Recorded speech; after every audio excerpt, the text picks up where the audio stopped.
आज कमोडिटी बाजार पर बात करने के लिए हमारे साथ एंजल कमोडिटीज के एसोसिएट डायरेक्टर नवीन माथुर जुड़ रहे हैं। नवीन, आपका स्वागत है। लेकिन बात करेंगे सबसे पहले सोने की, जहां पर धनतेरस की चमक खत्म हो गई है। आज इसमें दबाव दिखाई दे रहा है। इस साल सोना पिछले साल के मुकाबले करीब 1,500 रुपए सस्ता है।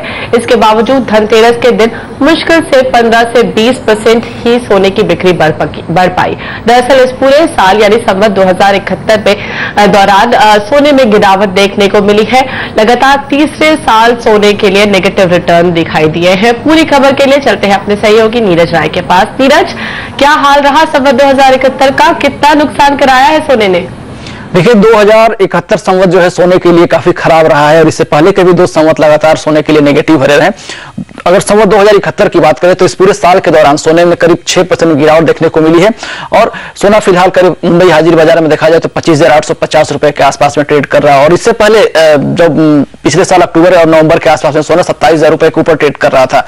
इसके पहले की बात करें अगर हम 2070 संवत की, तो वहां पर निवेशकों को करीब 4.5% गिरावट देखने को मिली थी और निवेशकों को भारी नुकसान उठाना पड़ा था। इससे भी पहले अगर 2069 संवत की बात करें तो हम उसमें भारी गिरावट देखने को मिली थी और 9% की भारी गिरावट की वजह से निवेशकों को वहां पर काफी ज्यादा नुकसान उठाना पड़ा था। तो ये लगातार तीसरा साल होगा सोने के लिए जहां पर निवेशकों को नुकसान उठाना पड़ रहा है। चलिए, 71 की बात तो हो गई, लेकिन नया संवत 2072, इससे क्या उम्मीद करें? अब देखिए, 2072 संवत जो नया कल से शुरू होगा उसमें 2 अहम फैक्टर काम करेंगे सोने की कीमतों के लिए। एक तो रहेगा घरेलू बाजार के लिए इंपोर्ट ड्यूटी, जो आमतौर पर लगातार तीसरी बार कॉमर्स मिनिस्ट्री ने भारत फाइनेंस मिनिस्ट्री को अप्रोच किया है इसमें ड्यूटी घटाने के लिए। जुलस की भी डिमांड रही है और अगर ये कम होती है ड्यूटी, आगे चल के सरकार अगर कम करती है तो घरेलू बाजार में बहुत तेजी के साथ गिरावट आएगी सोने की कीमतों में। दूसरा एक फैक्टर हो सकता है यूएस में इंटरेस्ट रेट। लगातार इस तरह के संकेत आ रहे हैं फेडरल रिजर्व की तरफ से कि दिसंबर में या फिर आगे चल के वहां पर ब्याज दरें बढ़ सकती हैं और अगर ऐसा होता है तो इंटरनेशनल मार्केट में सोने की कीमतों में गिरावट आएगी, जिसका असर घरेलू बाजार पर भी देखने को मिल सकता है। तो ये 2 अहम जो फैक्टर होंगे जो आगे चल के सोने की कीमतों पर असर दिखा सकते हैं। नीरज, आपका बहुत बहुत धन्यवाद। लेकिन हमारे साथ एंजल कमोडिटीज के नवीन माथुर जुड़ चुके हैं।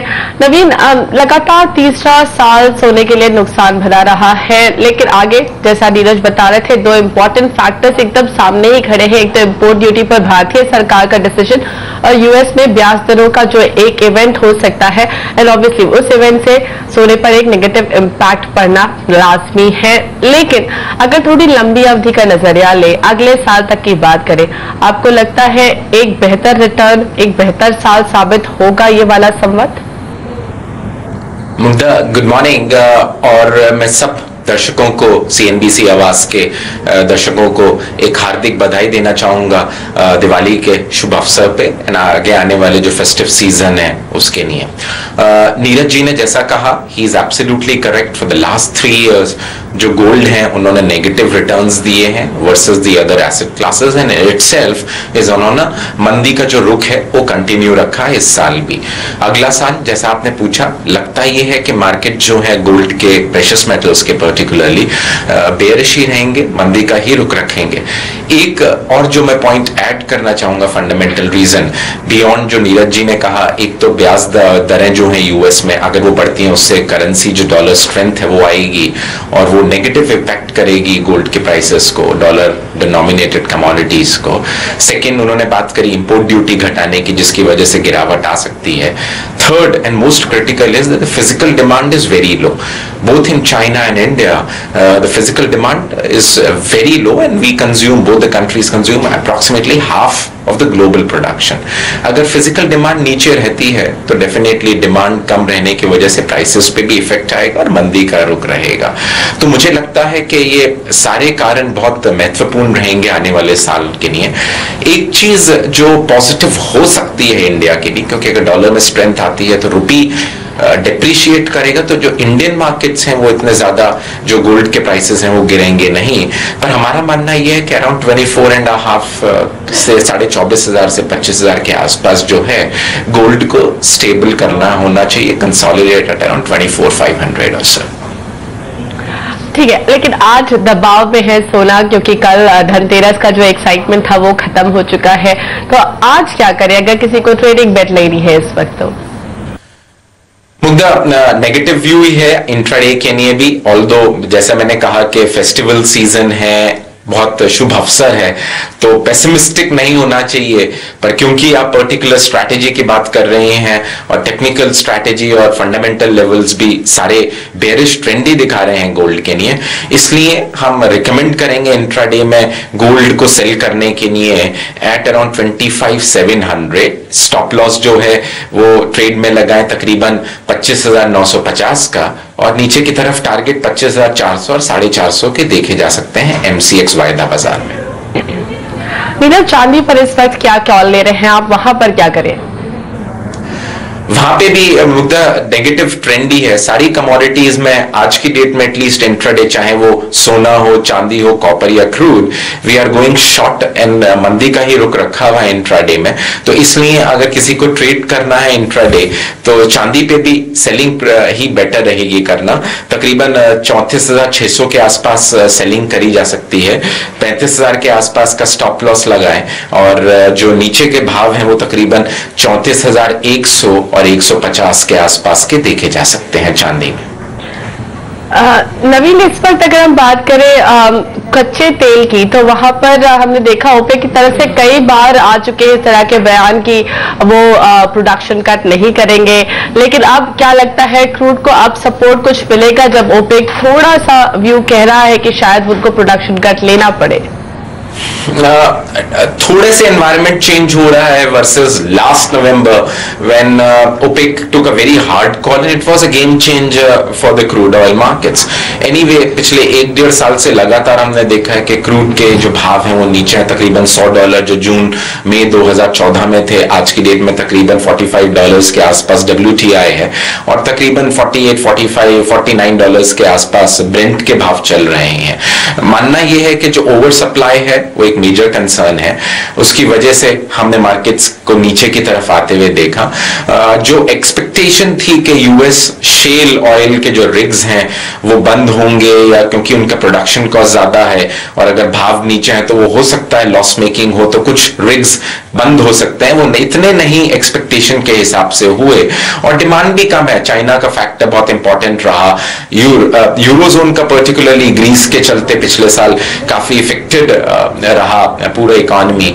तो ओवरऑल मार्केट्स में डिमांड एंड सप्लाई थोड़े से नेगेटिव ही रहे, इसलिए मार्केट्स जो क्रूड ऑयल के भाव थे वो नीचे के स्तर पे ही रहे। थोड़ा बहुत हमने उछाल देखी समर मंथ्स में, अप्रोक्सीमेटली से अराउंड बाय अप्रैल और मई we did saw some kind of a positive gains, but largely it was a negative and it consolidated at around $45 to $50 levels for WTI and Brent crude. Intraday में भी negative ही markets हैं, selling करना चाहिए तकरीबन 2,950 के आसपास, 2,850 का टारगेट्स रख के स्टॉप लॉस जो है वो तकरीबन 3,000 या 3,010 का लगाना चाहिए MCX वायदा बाजार में। ओके, और नेचुरल गैस पर इस वक्त क्या कॉल है? नेचुरल गैस भी नेगेटिव ही है। नेचुरल गैस में भी हमारा व्यू अभी तक नेगेटिव है, क्योंकि क्रूड और पूरा एनर्जी सेक्टर ही पर्टिकुलरली एक नेगेटिव ट्रेंड दिखा रहा है।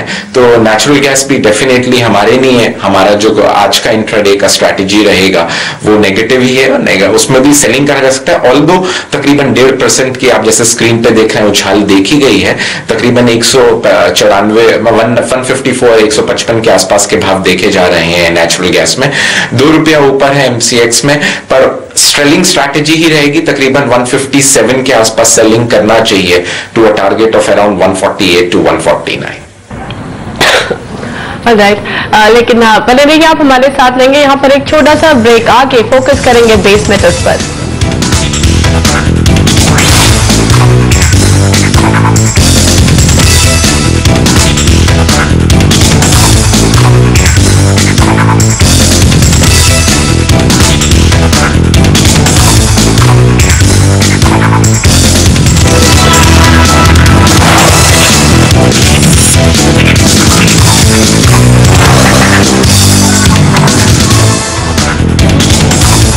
आप देख रहे हैं कमोडिटी राउंड अप। बात करते हैं बेस मेटल्स की, जहां पर आज गिरावट है। कॉपर समेत सभी मेटल्स दबाव में है। निकल और जिंक ज्यादा प्रेशर में दिखाई दे रहे हैं, जबकि कॉपर 330 रुपए के नीचे आ चुका है।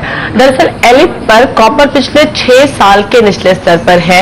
हमारे साथ नवीन माथुर जुड़े हुए हैं। नवीन, आज क्या कॉल लेनी चाहिए बेस मेटल्स में? क्या सेल पोजिशन बनाकर ही मुनाफा होगा? मुद्दा पिछला साल बेस मेटल पैक के लिए बहुत ही ज्यादा नेगेटिव रहा, चाहे वो निकेल हो चाहे कॉपर हो, सबने बहुत हद स्ट्रॉन्ग लेवल्स पे डिक्लाइन ट्रेंड देखा। और चाइना का जो था वो बहुत क्रिटिकल था, जिसकी वजह से सारे बेस मेटल पैक नेगेटिव ही ट्रेड कर रहे हैं पिछले साल और इस साल। मतलब आने वाले साल की अगर बात करें, China would be again a crucial factor, and currency also would be one of the major factors to be watched out for. आज आप जैसे स्क्रीन पे देख रहे हैं, चाहे वो कॉपर हो, निकेल हो, जिंक हो, सब नेगेटिव ही ट्रेड कर रहे हैं। हमारा भी कॉल नेगेटिव या बेयरिश ही रहेगा, इसलिए सेलिंग रिकमेंडेड रहेगी। कॉपर में तकरीबन 328 या 29 के आसपास सेलिंग करी जा सकती है। स्टॉप लॉस जो है तकरीबन 332 का लगाएं और टारगेट्स नीचे की तरफ 322 और 323 के देखे जा सकते हैं फॉर द इंट्राडे। नवीन, इस वक्त थोड़ी सी बात एल्यूमिनियम पे करना चाहेंगे हम। यूएस का एक बड़ी एल्यूमिनियम कंपनी काफी स्ट्रगल कर रही है, बंद होने के कगार पर है, लगातार कीमतों में प्रेशर और बहुत ज्यादा प्रेशर एल्यूमिनियम ने देखा है। व्यू क्या है, क्या कुछ रिवाइवल के संकेत है मे बी कुछ महीनों बाद, या लगता है कि अभी तक वो संकेत आने में भी वक्त है? एल्यूमिनियम फेल बाय अराउंड 20%, 20% की हमने पिछले साल गिरावट देखी है मुद्दा। और आपने जो पर्टिकुलरली कंपनी के बारे में बात कही है वो बिल्कुल सही है, फंडामेंटल फैक्टर बहुत स्ट्रांग है फॉर अ नेगेटिव ट्रेंड।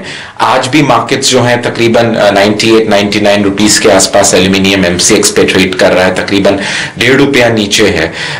सारा बेस मेटल पैक अगर देखें तो नेगेटिव ही ट्रेंड दिखा रहा है। Currency strength in dollar is also a negative factor for the entire commodity pack. तो ओवरऑल एल्यूमिनियम हो या निकेल हो, आने वाला टाइम भी नेगेटिव ही है। हो सकता है कि कुछ फंडामेंटल फैक्टर्स, क्लोजर्स, माइनिंग की वजह से कुछ सपोर्ट मिले, ज्यादा मंदी ना आए, पर ट्रेंड जो है वो नेगेटिव ही है मुद्दा। Entire base metal pack, let it be aluminium, zinc, copper और निकेल। ओके, एक और सवाल जिंक पर। इस वक्त नाइस्टार्स जो यूरोप की एक बड़ी कंपनी है जिंक में, उसने प्रोडक्शन कट का एक बड़ा टारगेट रखा है। इनफैक्ट वो माइनिंग से तो पूरा निकलने पर ही विचार कर रहे हैं, that can be their internal decision. But zinc पर उन्होंने एक बड़ा प्रोडक्शन कट की बात की है, क्या उससे कुछ रिस्पाइट मिलेगा जिंक को? क्या कीमतें आगे बढ़ेंगी? आई थिंक मुद्दा वो थोड़ा सा होल्ड जरूर करेंगे, पर चाइना बेस मेटल के लिए China would be a very very crucial factor. We will have to see कि आगे आने वाले महीनों में या साल में चाइना की ग्रोथ किस तरफ जाती है।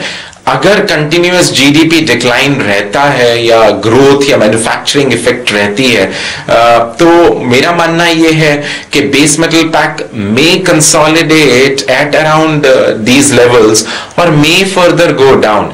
ट्रेंड जो है वो डेफिनेटली मंदी का ही है, चाहे वो जिंक हो, दोबारा से रिपीट कर रहा हूं, एल्यूमिनियम हो या कॉपर हो। ओके नवीन, बहुत बहुत धन्यवाद और आपको भी दिवाली की बेहद शुभकामनाएं। लेकिन हम यहां पर लेंगे एक छोटा सा ब्रेक के बाद आईटीएल अपडेट लेकर आएंगे।